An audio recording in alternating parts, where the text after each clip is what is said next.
자, 용인편입니다. 사람을 쓴다 그런 말입니다. 쓸 용자에 사람 인자입니다.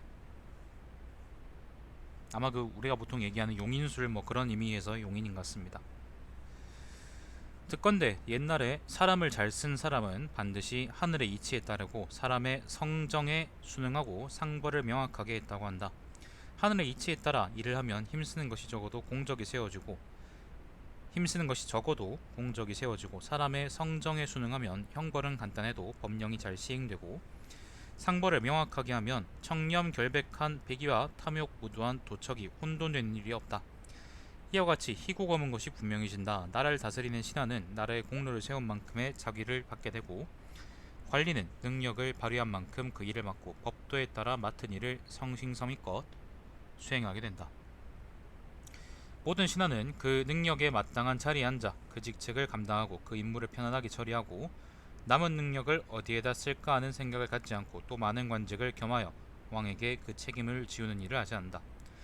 그러므로 나라 안에서는 원한을 품고 내란을 일으키는 일이 없고 밖으로는 조나라 마복군처럼 힘에 겨운 싸움을 하다가 패하는 재앙 따위가 없다.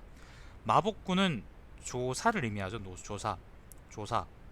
여기서는 이제 그 조과를 의미하는 것 같아요. 장평에서 이제 크게 패한 거를 의미하는 것 같아. 그러니까 사람을 잘 쓰고 이제 법을 잘 다스리면, 법으로서 잘 다스리면, 예, 아마 그렇겠죠, 그죠? 그래서 마법군이라 그런 것 같아. 패했다는 얘기가 있는 거 보니까.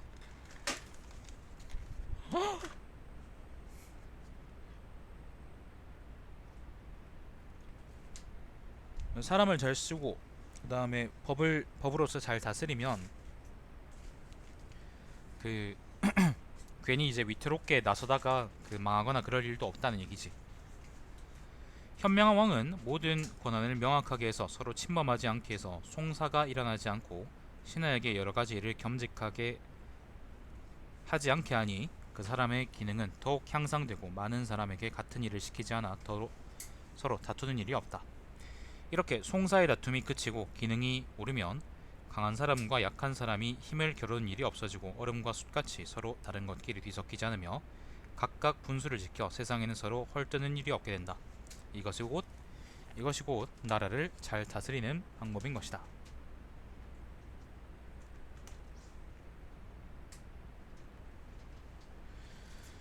어... 말 그대로 사람 쓰는 방법이네요. 뭐 예를 들면 그런 거 있죠. 같은 일을 하는 사람 둘을 뽑으면 사람들이 서로 싸우게 되거나 다투게 되잖아. 그러면서 이제 일을 잘 못하게 되거든. 그런 얘기하는 것 같아. 자, 법수를 버리고 왕이 마음 내키는 대로 나라를 다스린다면 요임금과 같은 성천자라도 한 나라를 바르게 다스리기가 어려울 것이다.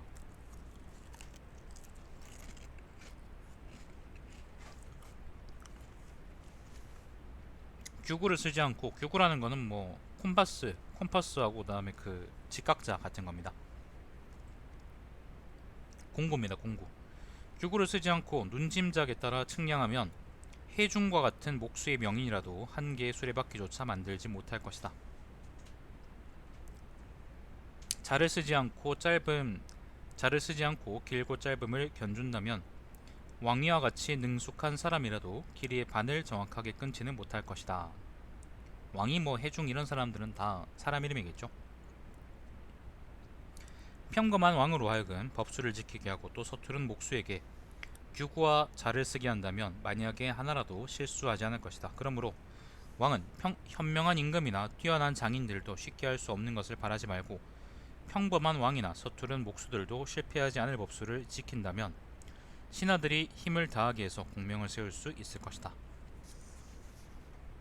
현명한 왕은 누구든지 받을 수 있는 포상 제도를 만들어 사람들에게 착한 일을 하도록 장려하고 누구라도 피할 수 있는 형벌의 제도를 만들어 사람들이 못된 짓을 피해가도록 한다. 그러므로 현명한 사람은 상을 장려하고 오저서가 부차로 말미암아 자살한 것 같은 재앙은 당하지 않는다.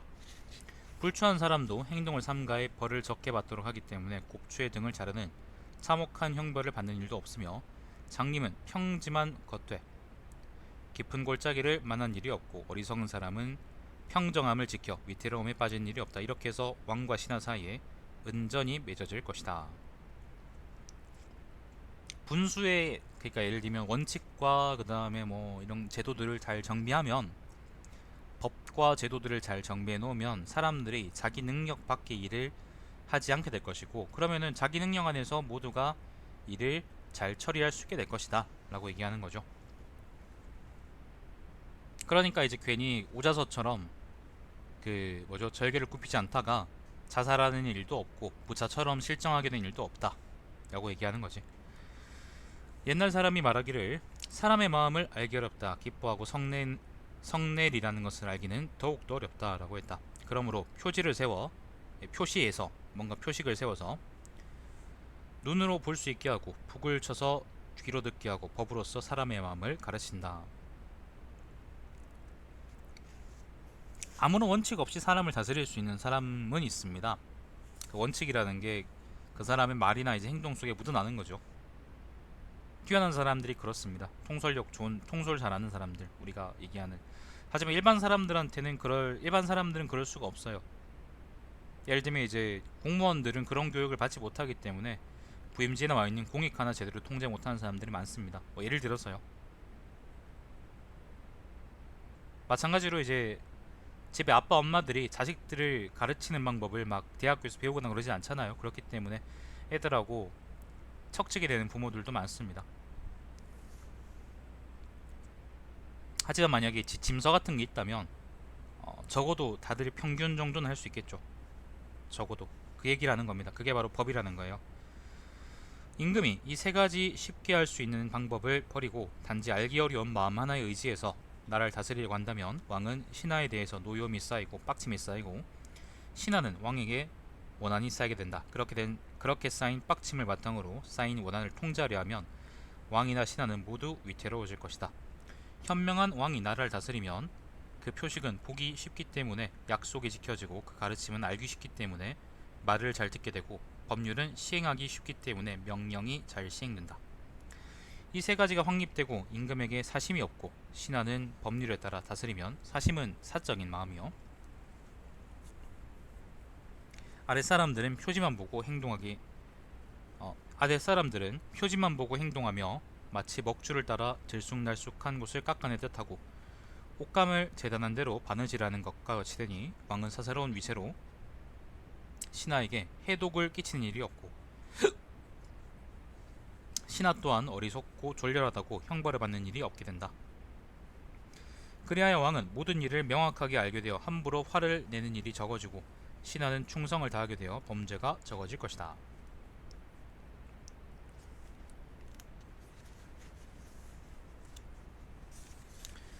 내 들은 바에 따르면 일을 하는 데 있어 아무런 걱정도 따르지 않게 하는 것은 요임금도 하지 못했다라고 했다.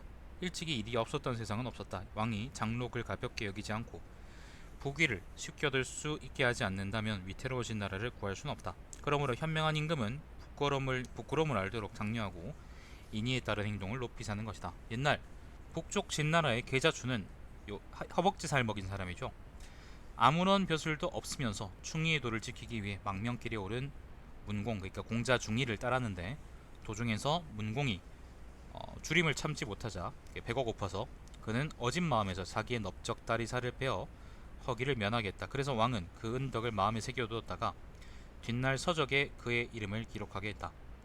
왕이란 민중들이 나라를 위하여 힘을 다하는 것을 기뻐하고 사사로운 욕심으로 왕의 권위를 빼앗으면 괴로워한다. 신하란 자기 능력에 마땅한 벼슬을 얻으면 기뻐하고 한 사람의 몸으로 두 가지 일을 떠맡으면 괴로워한다. 현명한 왕은 신하의 괴로움을 덜어주고 왕이 즐거워할 일을 행하니 왕이나 신하가 함께 이루은 일이 이보다 더한 것이 없다. 그럼에도 사문 안에서 사문이라는 거는 그 사적인 뭐 그런 겁니다. 예를 들면 사당 뭐 끼리끼리 모인다 그러죠. 예를 들면 그런 겁니다. 사문 안에서 몰래 꾀하는 일을 살피지 못하고 중대한 일을 대수롭지 않게 보아 넘기며 가벼운 죄를 엄하게 처벌하고 작은 허물을 들추어 오래도록 원망하며 항상 순간적 쾌락만을 추구한다면 자주 덕을 베풀더라도 재앙을 초래하게 된다. 이는 손을 잘라버리고 옥수로 있는 것과 같은 것이기 때문에 옥수는 의수인가요? 세상에는 간신에 의해서 임금의 자리를 빼앗기는 재앙이 일어나는 것이다.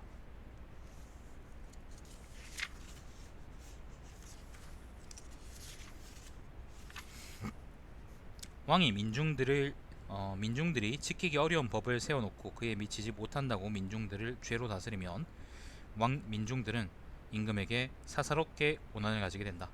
신하가 장점을 발휘해도 그 능력으로는 해낼 수 없는 일을 떠맡게 되면 남몰래 원한을 갖게 된다. 또 신하가 있는 힘을 다해서 애쓰는데도 왕이 이를 위로하지 않고 걱정이 있어 슬퍼해도 왕이 불쌍하게 여겨 애처롭게 여기지 않으며 왕이 자신이 기쁘면 하찮은 소인배도 칭찬하고 현명하거나 어리석음을 가리지 않고 상을 주며 빡치면 군자도 깔보고 청렴한 백이 숙제나 탐욕스러운 도척을 구별하지 않고 욕보이게 되면 신하가 왕을 배반하는 일이 일어난다. 만약 지금 연나라 왕으로 하여금 자기 나라 민중을 미워하고 자기 나라 밖에 노나라 민중을 사랑하게 한다면 연나라 사람들은 마음으로 왕과 멀어져 아무 쓸모가 없게 되고 그렇다고 노나라 사람이 진심으로 연나라 임금을 따르지도 않을 것이다. 이거 박근혜인데요. 그것은 연나라 민중은 임금에게 미움을 받으니 힘을 다하여 일을 해 공을 세우려 하지 않을 것이고 노나라의 민중은 사랑을 받긴 하지만 목숨을 버리면서까지 남의 나라 임금을 섬기려 하지 않을 것이기 때문이다. 이렇게 되면 신하들은 임금의 허점만 노려 제거할 기회를 노리기 때문에 임금은 고립되고 만다. 탄핵됐죠. 그죠? 자, 이와 같이 왕의 허점을 노리는 신하가 고립된 임금을 섬기는 것을 바로 위태롭다라고 한다. 차지위 위태라고 합니다. 자, 활을 쏘는 데 있어 관역을 무시하고 함부로 화살을 날려 비록 물관을 맞춘다 하더라도 그것은 우연이지 활솜씨가 뛰어난 것은 아니고 법제를 버리고 왕이 함부로 화를 낸다면 비록 사륙을 일삼더라도 간사하고 교활한 사람은 두려워하지 않는다. 죄는 갑이라는 사람이 지었는데 형벌은 을이라는 사람이 받는다면 남몰래 원한을 품을 것이다. 그러므로 훌륭하게 나라가 잘 다스려지면 공평한 상벌은 있으나 기쁘고 성낸 일은 없다. 성인은 형법을 기준하여 사람을 극형에 처하는 일은 있어도 벌레가 도구로 쏘는 것처럼 참혹하게 죽이진 않기 때문에 간악한 사람도 이에 복종하는 것이다. 활시위를 한번 쏘았다면 관역을 마치듯이 상벌을 행하는데도 정확하다면 그것은 요임금이 다시 살아나는 것과 같고 명궁인 예라는 것은 활 잘 쏘는 사람이요 다시 온 것과 다름이 없다. 이름입니다. 이름. 자, 이와 같이 된다면 위로는 은나라의 주왕이 하나라의 거란과 같이 멸망한 걱정이 없고 아래로는 왕자 비간이 주왕에게 바른말로 간하다가 죽는 것 같은 재앙은 없을 것이다.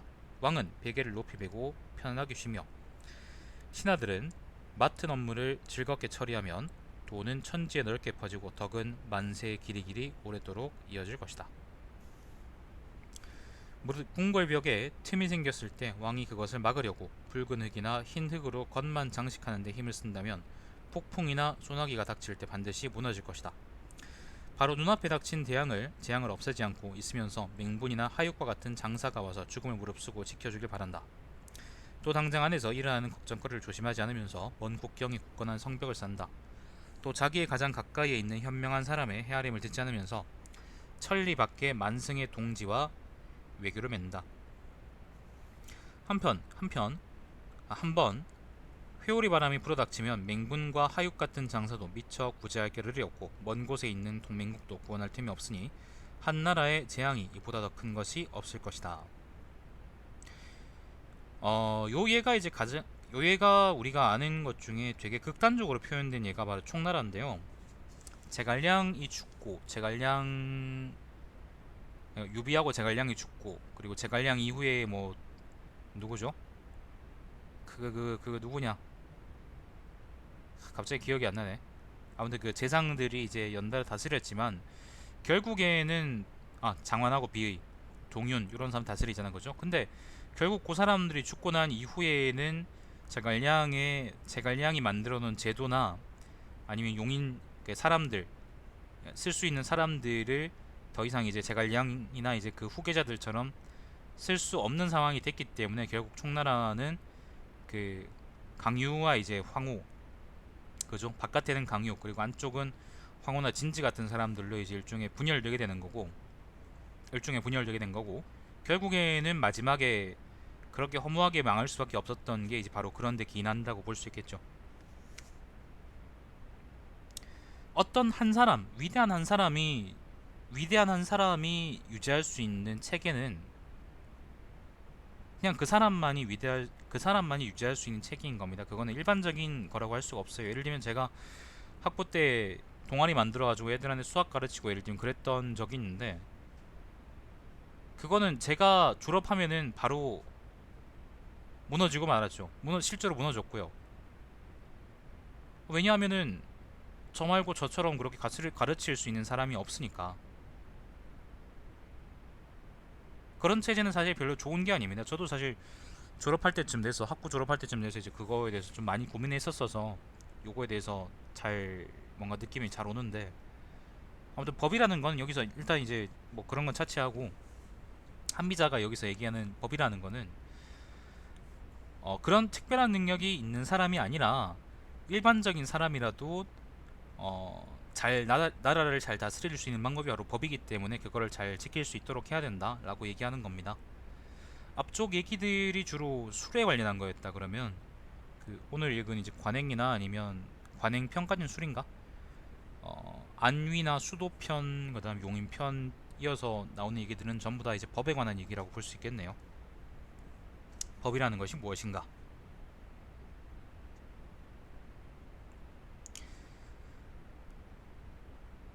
자, 요즘 세상에 왕을 위해서 성실한 헤아림으로 충고할 사람은 연나라 왕이 자기 민중이 아닌 노나라 민중을 사랑하는 따위를 하게 해서는 안 되고, 최근의 일로 하여금 옛날 성현을 흠모하게 하는 따위를 시켜서는 안 되고, 먼, 원, 먼 월나라 사람으로 하여금 당장 물에 빠진 중원 사람을 구출하게 하는 따위의 짓을 하게 해서는 안 된다. 이렇게만 된다면 위의 왕과 아래의 신하는 서로 친해해서 나라 안으로는 공적이 세워지고 나라 밖으로는 이름을 떨칠 수 있을 것이다. 까지가 용인입니다. 용인. 사람 쓰는 거에 대한 이야기인데요. 사실은 법에 관한 이야기입니다. 제목은 용인인데 사실은 법입니다. 법. 법에 관한 이야기입니다.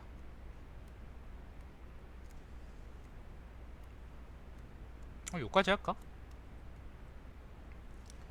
뒤에 이제 공명, 그 다음에 대례편 이렇게 이어지는데, 대체구나. 대례가 아니고 대체구나. 둘 다 짧긴 한데, 요건 제가 내일 읽죠. 그 공명하고 대체편까지 읽으면요, 그 다음이 이제 이게 이제 내저설인가? 내저설상, 그 다음 내저설하 이렇게 쭉 이어지거든요. 그러니까 쭉 이어지는 편들이 뒤에 있어가지고 공명하고 대체편까지는 이번 주에 읽으면 될 것 같아요. 뭐 일단 공명 대체편은 내일 밤에 아마 읽는 걸로 하고, 아마도 내일 밤에, 아니면은 그 금요일 날에 글쓰기 첫걸음이 있으니까 금요일 날 글쓰기 첫걸음 곧 끝난 이후에 뭐 읽는 걸로 하고, 일단 오늘은 여기까지 하겠습니다. 자, 오늘은 용인편까지 읽었습니다.